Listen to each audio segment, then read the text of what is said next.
Our third lecturer for tonight is Dr. Ahmed Taha. He's a professor of anesthesia, Ain Shams University in Cairo. His lecture is going to be on brachial plexus block. Welcome, Dr. Ahmed.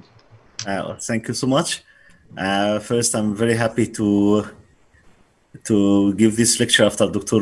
Samir and Dr. Walid. Very nice lecture, really. Just a second. Bismillah ar-Rahim. Today, inshallah, we'll talk about the brachial plexus, which block I should perform. My objective is first we'll start talking about some anatomy of brachial plexus. We will discuss different kinds of brachial plexus block as the advantages of each approach and the drawbacks of them. And then we'll go for innervation and peripheral block for each region, for the clavicle, for shoulder, for arm and elbow, for forearm, and for the hand. And at the end of any question.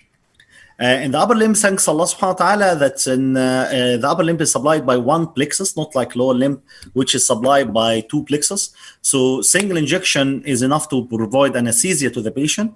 This plexus, of course, is the brachial plexus. Thanks Allah also, that's brachial plexus, superficial plexus. So usually all upper limb blocks are simple and easy and causes less discomfort to the patient. For simplification, the brachial plexus start by 5 roots, and then roots change into trunks, where you give the interscreen block, then trunks giving divisions, then divisions go to the brachial plexus cord, and from cord, most branches is gone, branched from the level of the cords. As you see in this picture here, that's most of for brachial plexus branches, about 14 branch coming out of the after distal to the cord level. However, there is one important branch coming from the upper trunk, which is a suprascapular nerve, which supply the shoulder. So all branches, or most of the important branches coming from brachial plexus coming after the cord, with exception of one important one is suprascapular nerve, which come from the upper trunk. Now we are going to speak about some the brachial plexus techniques, blocks, and their drawbacks and advantages. The first one is interscreen block. It's one of the very simple block and very successful block as well, where you block the trunks of brachial plexus. As you see here, this is the brachial plexus between the scalene muscle, and here's the sonographic appearance. You block this brachial plexus, and this is interscalene, a very successful and very simple block. It's one of the advantages of brachial of interscalene that is local and spread to superficial cervical plexus, which giving innervation to the skin of the upper shoulder and the clavicle as well. So in surgeries in these regions, this will be an advantage for interscalene to do this spread. However, it also spread to the sympathetic fibers and causes ptosis and Horner syndrome, and maybe to the current laryngeal nerve, causing some change in the sound. However, it doesn't care, it just reassures the patient is not a big issue. The main issue with is the phrenic block. The phrenic block is very close, its relation to the brachial plexus is very close at this level. So the brachial interscalene block result in phrenic block, and this result in mild hypoxia, which can be simply tolerated in most of patients. As we see here, this is the M-mode picture I showed yesterday to differentiate between pneumothorax and phrenic block. If you have a pneumothorax, you don't have this dot-like appearance of the M-mode. You just have lines. This meaning that the two layers of pleura is separated. The phrenic nerve occurs in almost 100% of interscalene block, and in our last study we published in ACTA, we find that even with 5 ml, the interscalene block result in phrenic nerve block in about 90 or more than 90% of patients. So as I said, it can be tolerated in most of patients, except in patients with limited respiratory function. These people will not tolerate such diaphragmatic block. Another problem with interscalene is the vertebral artery. That if you give the interscalene at level of the C7, usually the vertebral artery at this level is still not inside the transverse foramina. And so if a deep or very medial or very deep advancement in the needle injection inside the vertebral artery may go to the brain and causing convulsion. So this is, so as I said, the interscreen is very safe with the exception in the patient of the limited respiratory function. The second block here is a supraclavicular block, what is very famous as the spinal of the upper limb, where that's division of brachial plexus is surrounding the brachial artery, the subclavian artery. And I'm sorry, by mistake yesterday, I mentioned that this bone is the clavicle. Accurately, this bone is the first strip. I'm sorry for this mistake I mentioned yesterday. So this block is a very successful also block, and the brachial plexus is very superficial, so technically it is easy. However, it have a big problem, that is the lung is very, and the pleura is very close to the brachial plexus. And incidence of the pleural injury, it's maybe go to 10% in nerve stimulator landmark technique, and it's still happening even with the ultrasound. And at the same time, this block is also spread to the phrenic nerve, so it does not give me a big advantage over interscalene block. The next one is the Costoclavicular Block. It's a new block and know a lot of data about this block. It's midway between the supraclavicular and infraclavicular. As you see, just the subclavian artery here in the supraclavicular, the name is changed into axillary, and still the brachial plexus lying lateral to the vessel, but the probe is placed below the clavicle. No data about this block, and actually I don't use it a lot, so I don't have an opinion about this block, but it seems to me midway between the supraclavicular and infraclavicular. Now we are going for infraclavicular block. In the infraclavicular block, we block the brachial plexus cords around the second part of axillary. This is the axillary artery, and this is the cephalic part, and this is the caudal. And you can find this is the lateral cord, posterior cord, and medial cord, and this is axillary vein. In this situation, the artery lies deep to the two pectoralis muscle.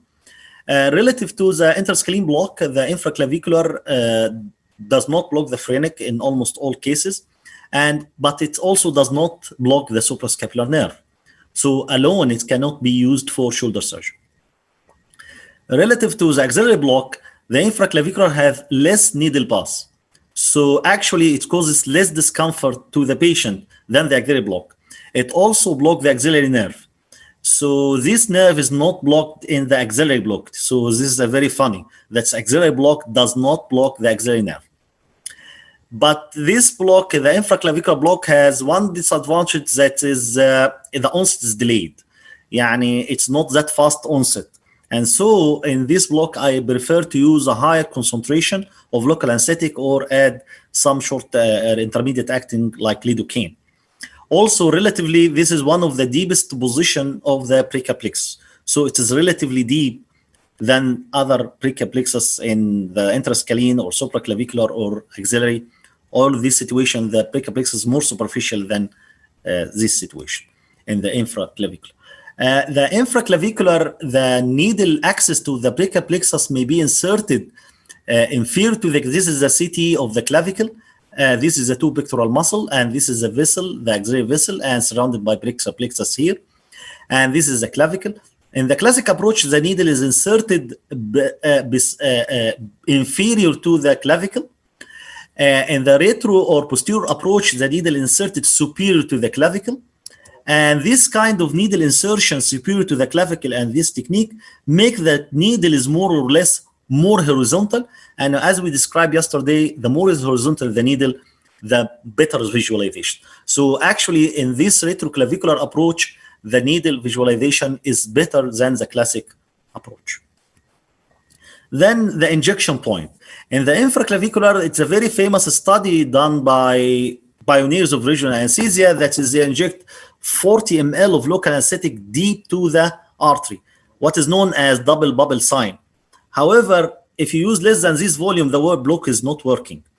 Instead, in our technique and our routine work, we inject just 10 ml of local anesthetic above the artery and 10 below the artery, and that's it. So we inject 20 ml only. So as you see, this is the local anesthetic surrounding the artery from above and from below, and this is the needle very clear. You will not achieve this clear needle in the classic approach. As we said, that is infraclavicular cannot block the shoulder because the lack of suprascapular nerve block. So if you add suprascapular nerve block, you can use it for shoulder. In this, we published this technique called the ISO block that is combined. We can combine both suprascapular block and infraclavicular block through one injection or one single puncture above the clavicle here. And we use the subomohyoid technique that I showed you yesterday for blocking the suprascapular nerve. Then we'll go to another technique for brachial plexus with axillary nerve. It's very easy technique that's surrounding the brachial branches of brachial plexus, the median, ulnar, and radial surrounding the axillary artery, with the muscocutaneous nearby within the coracobrachialis muscle. The axillary nerve, as I told, axillary block, as I told, it does not block the axillary nerve. It still also need a long duration, so its onset is delayed. Lastly, the technique of the elbow block, where you separate these branches of brachial plexus separately. We have 3 branches crossing the elbow, the median, ulnar, and radial, and some cutaneous branches, which is the medial cutaneous nerve of the forearm, the lateral cutaneous nerve of the forearm, and posterior cutaneous nerve of the forearm. The posterior cutaneous nerve of the forearm is a branch of radial, and the lateral cutaneous nerve of the forearm is the branch of muscocutaneous, while the medial cutaneous nerve of the forearm is a branch of the medial cord. In this image that you can see, this is the technique of median nerve block at the elbow. The nerve lies medial to the brachial plexus. And here the ulnar nerve block, the nerve lies superficial to the medial supracondylar ridge. And then the radial nerve, its nerve lie anterior and superficial spot diagnosis in front of the humerus. Now we didn't solve the problem, which block I should perform. The choice of the block that you should perform is depend first on the regional site of the surgery, the regional innervation of this site regarding the skin innervation, the muscle innervation, and the bone innervation. Because if the surgery is deep to the bone, then most of orthopedic surgery, so the bone also should be blocked adequately if you use it as anesthesia. The second thing that affects my choice of a block is patient comorbidity versus the block risk. So if the patient have bleeding tendency, I will not prefer to give, for example, infraclavicular block. If the patient have COPD or a limited respiratory function or ischemic heart disease, I will not prefer to give interscalene block. So the patient morbidity and the block risk is the second point. Then if the patient is healthy, and we may find that many blocks can cover same area. In this situation, my choice will depend on the simplicity of the technique and the block criteria.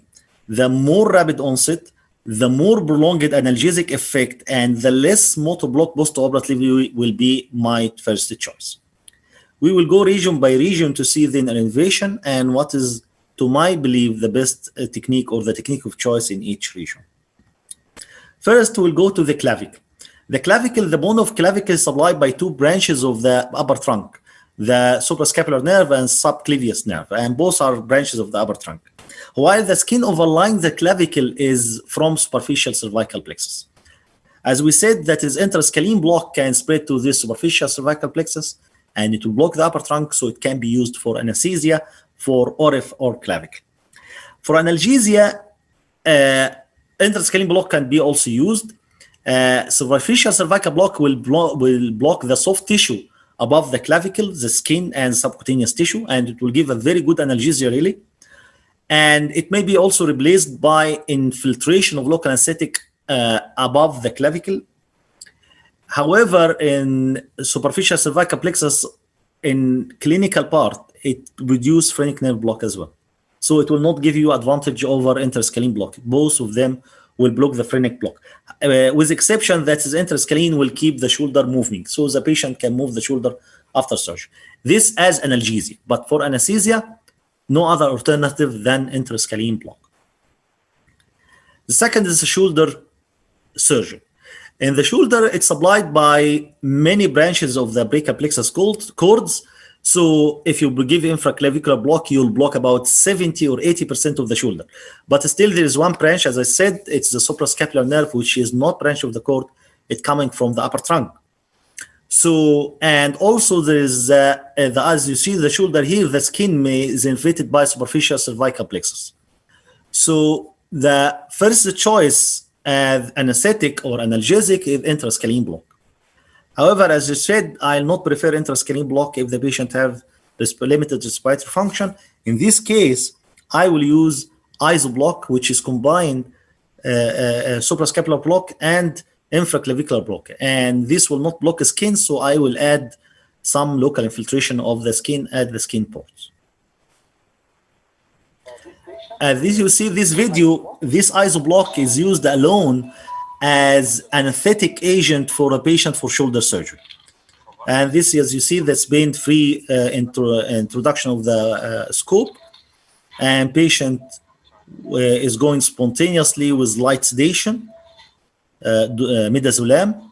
As you can see, the patient is spontaneously breathing, and there's some oxygen concentration.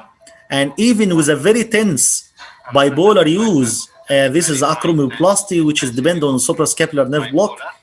It's very patient. And this is after surgery. We are looking to the phrenic nerve movement. As you can see, the diaphragm is moving freely. So this isoblock can give you a wonderful anesthesia and reliable, but it's, as I said, it's only if the patient cannot tolerate interscalene block. So as you see here, this is the liver, this is the kidney, and this white is the diaphragm. When the patient moves, the diaphragm pushes the liver and kidney downward, and so we see that the patient have a good diaphragmatic function.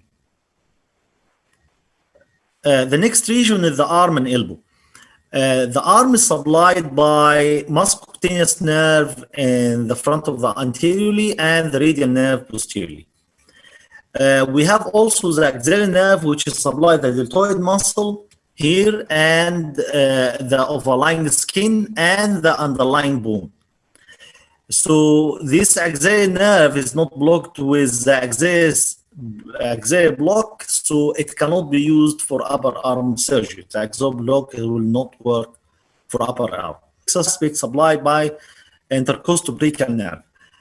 Thanks Allah, there is no surgery except just vascular graft is occurred in the medial side of the arm, but most of time the surgery in the lateral side of the arm. So you don't want to block this nerve in most of time in upper limb surgery. So still interesting because even side effect can be tolerated in most of the patient. However, if the patient have COPD or sensitive to phrenic block, we can use infraclavicular for upper arm, and axillary still can be used for lower arm and surgery. And axillary can be still used for lower arm and elbow. However, infraclavicular is better than axillary because less discomfort and more block and prolonged duration. And actually, it is easier than the axillary because in the axillary you have to advance the needle for each branch. In the infraclavicular, you just inject above the artery and below the artery, and that's it. So it doesn't take time. In this video, we have still one patient with COPD, and we give her infraclavicular for orifice of the humerus. Arm tourniquet. This is an important point. The arm tourniquet caused by ischemic pain of the muscle of the arm, mainly the anterior muscles, which is supplied by the muscocutaneous. So if you block the muscocutaneous, you will block the arm tourniquet. Alhamdulillah, all blocks, proximal blocks block the muscocutaneous. Interscalene block the muscocutaneous. Suprascapular block the muscocutaneous. Infraclavicular block the supraclavicular block the muscocutaneous. Infraclavicular block the muscocutaneous, and the axillary block the muscocutaneous. So all of them can tolerate the tourniquet. However, if you do elbow surgery, you have to block the muscocutaneous separately if you need to apply an arm tourniquet. One good point here that if the surgeon is cooperative, you can use a forearm tourniquet. Usually forearm tourniquet can be tolerated for 40 minutes without anesthesia in most of time. But if the surgeon insists on arm tourniquet and you need to give and you like to give the elbow block, you have to block the muscocutaneous nerve separately. Then we'll go to the forearm and wrist. The forearm is supplied by 3 nerves. The muscle and bone of the forearm supplied by 3 nerves only. The the radial, ulnar, and median. The skin, the medial cutaneous and posterior cutaneous and lateral cutaneous supplied by medial and lateral and posterior cutaneous branches. The last 2 is branches of the muscutaneous, which you will block for the tourniquet, and the posterior coming from radial, you can block it in the spiral groove as I showed you yesterday. But the medial cutaneous nerve, if the surgery in the medial side of the forearm, you have to block it as well. The medial cutaneous nerve, I showed yesterday. The problem with the elbow block, it is the number of the injections.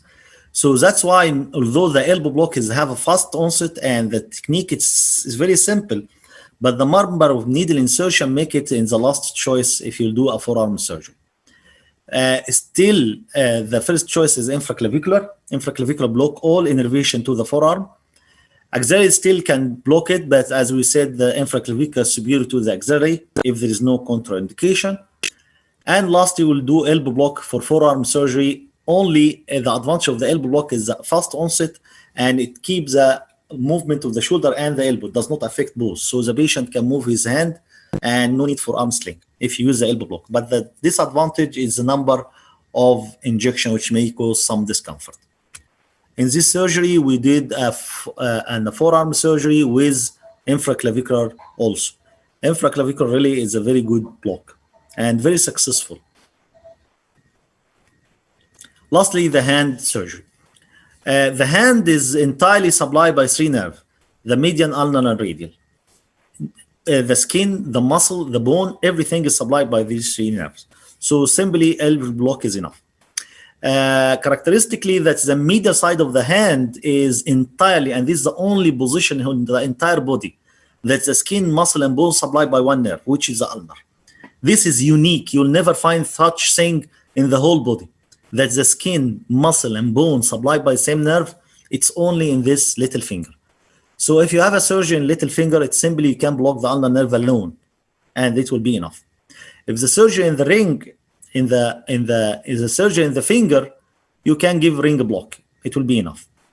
But otherwise, you have to give the 3 nerves, ulnar, median, and radial. So if you have a surgery here in the hand, anywhere in the hand except in the medial side, you will give the 3 nerves, ulnar, median, and radial. And still, if you will add the arm tourniquet, you have to give muscutaneous as well. In this surgery, as you see, that patient have the elbow block, and he can do upper arm hand surgery in very smooth way.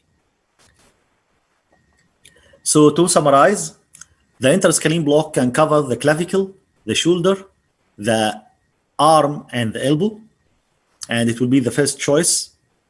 The infraclavicular will be the first choice, but note that interscreen does not block the ulnar side, so we cannot use it, or it's not good to be used distal to the elbow. So if the surgery is distal to the elbow, if the forearm, I will prefer to use the infraclavicular block. It blocks all innervation of forearm. It's easy block and simple.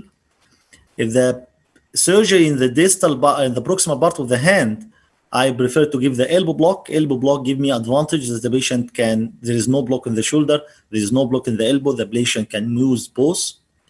If the surgery in the finger, we can give the ring block. This is the first choice. If the patient have contraindication, there is no contraindication for, I don't think there is no contraindication for ring or elbow block. If the infraclavicular is risky as in patient with bleeding tendency, some people prefer to give the axillary. Because infraclavicular is relatively deeper than the axillary, or elbow block still can be used in forearm surgery. In the arm surgery, if the patient have problem with phrenic nerve block, so we'll avoid the interscreen, so we can use the infraclavicular for arm surgery, iso block for hands for shoulder surgery, and for clavicle, if we will not give interscreen, we should give only infiltration to minimize the risk of phrenic. However, it will be analgesic, not anesthetic. Thank you so much, and I hope it was clear lecture. Thank you so much, Dr. Ahmed, for the very good presentation. Now I think we have some time for just a few questions and answers, please, from the lecture. First question to Dr. Ansari, Professor Ansari, about the dose adjustment of vancomycin in patients with renal failure and end-stage renal disease on RRT therapy. Is Professor Ansari with us? Yes. As you know, renal failure patients may be subjected to either traditional hemodialysis or CRT. If the patient on CRT, we can give 15 to 20 milligram per kg per 24 hours. If your patient on traditional hemodialysis, you can give according, of course, to creatinine clearance. And in any patient with renal impairment, you have to monitor the creatinine, monitor the vancomycin level. You have to monitor vancomycin level before every or after every session, after the session by 4 hours, and then give your dose. And consider that any hemodialysis, every 2.5 or 3 hours dialysis will take all or will remove about 20% of vancomycin dose. And so you have to adjust the dose in your patient according to creatinine clearance. Suppose your patient accepting creatinine clearance less than 15. You have to give this dose 10 to 15 milligram per kg per 40 hours. If your patient on CRT, 10 to 15 milligram every 24 hours. Another question is about triple antibiotic therapy in ICU. They ask, is it still in practice or is it obsolete now? No, I said no. We can use double antibiotic therapy in cases of empirical treatment or in cases of severe infections. And as soon as possible, try to de-escalate your antibiotics to the target. Thank you so much. Thank you, Professor Ansari. The first question to Dr. Walid is about you mentioned the dose of epinephrine, 5 microgram per minute. Norepinephrine.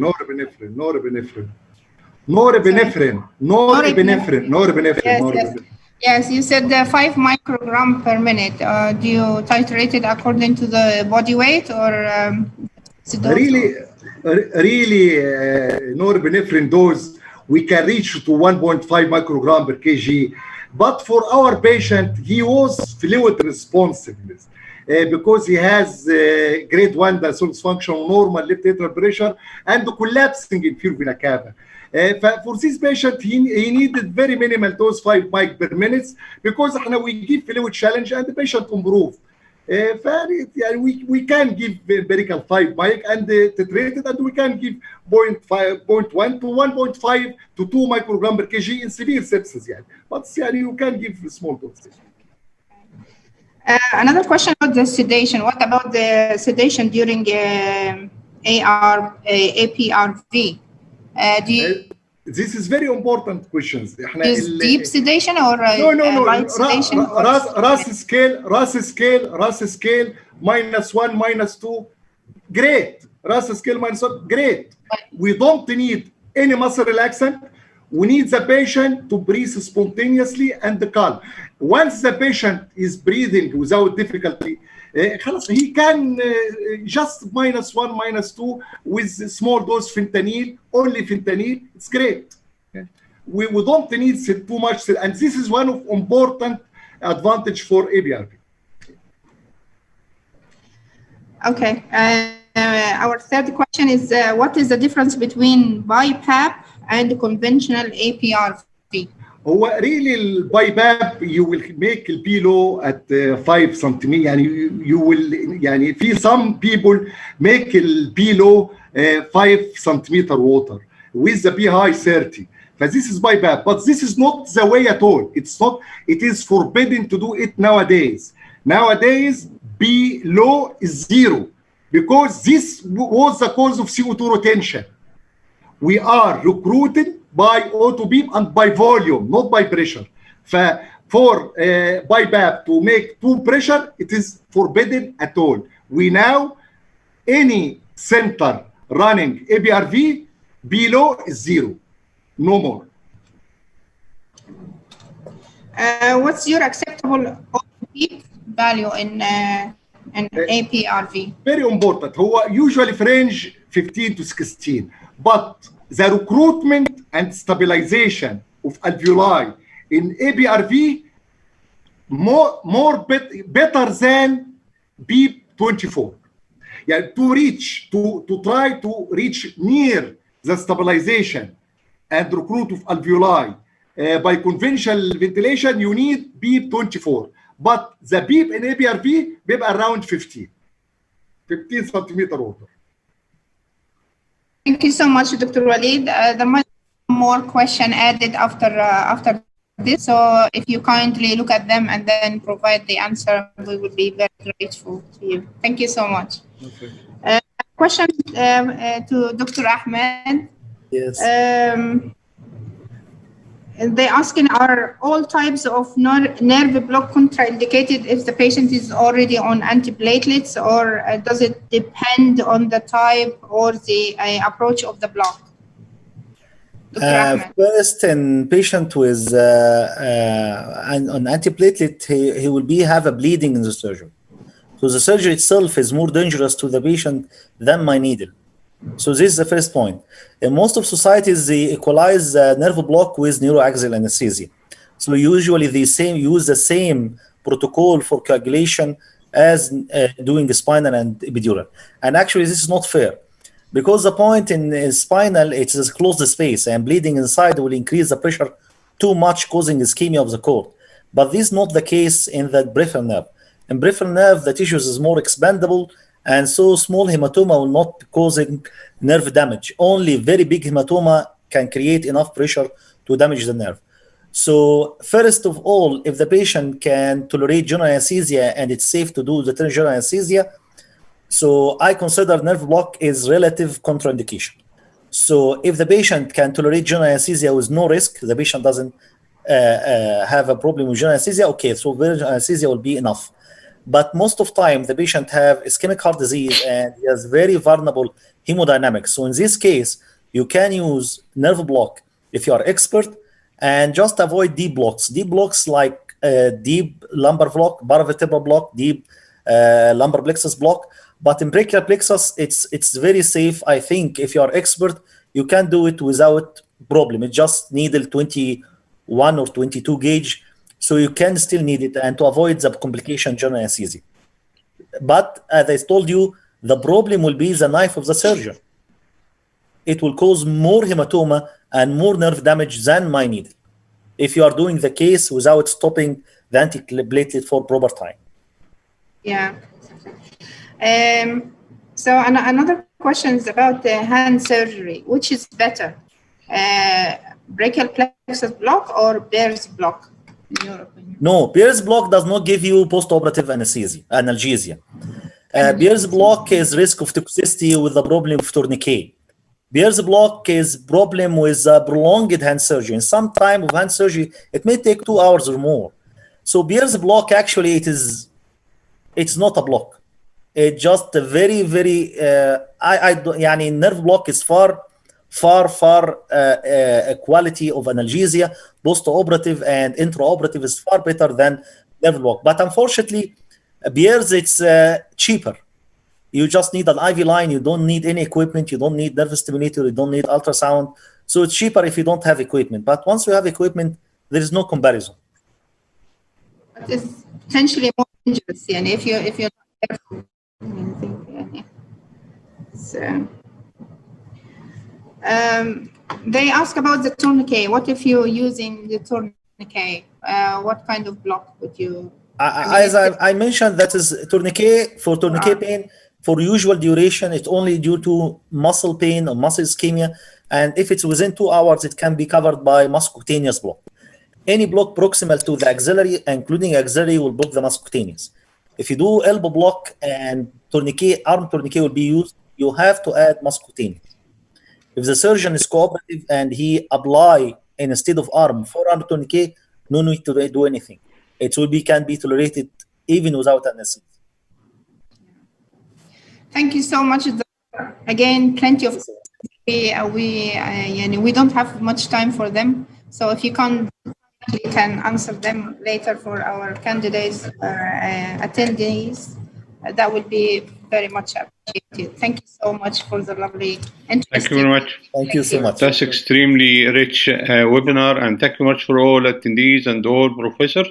And thank you, Dr. Adil, for guest visitor tonight, and all Professor Samir, Prof. Ahmed, Dr. Adil, and thank you very much for our distinguished moderator tonight, Dr. Nahla Awad, and my pleasure. Everybody here. And thank you.